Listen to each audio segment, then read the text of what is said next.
আসসালামু আলাইকুম। সবাই কেমন আছেন? আশা করি সবাই ভালো আছেন। আলহামদুলিল্লাহ আমিও ভালো আছি। তো আজকে বানাবো নুডলসের ফালুদা। আর এই ফালুদাটা চাহাত মামুনি খুবই পছন্দ করে। তো নুডলসের ফালুদা বানানোর জন্য সর্বপ্রথম আমি কিছু ফ্রুট কেটে নিচ্ছি। এগুলো আমি ফালুদাতে ইউজ করব। তো ফ্রুটগুলো আমি ছোট, ছোট কিউব করে কেটে নিচ্ছি। আপনারা আপনাদের পছন্দ মতন করে কেটে নিতে পারেন। আর তারপরে আমি নুডলস আর সাবুদানা দিয়ে ভালো করে ফালুদাটা রান্না করে নিয়ে এসেছি, কারণ দুধটা আমার আগে থেকে জাল করা ছিল। তারপর আমি সবগুলো ফ্রুট একসাথে মিক্সড করে নেব।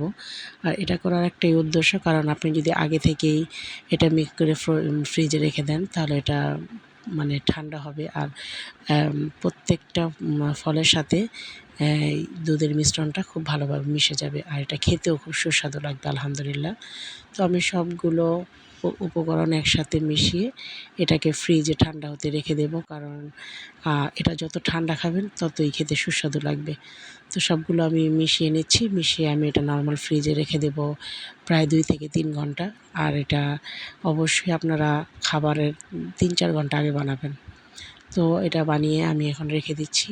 আর যখন আমরা ইফতার করব তখন আমরা এটার সাথে আইসক্রিম অ্যাড করে দিয়েছি। আর আইসক্রিম অ্যাড করে এটা পরিবেশন করব।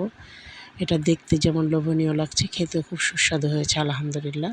আর সাথে ছিল বেলের শরবত, অরেঞ্জ জুস সব। আর আলহামদুলিল্লাহ ফালুদাটা খুবই ইয়াম্মি হয়েছিল।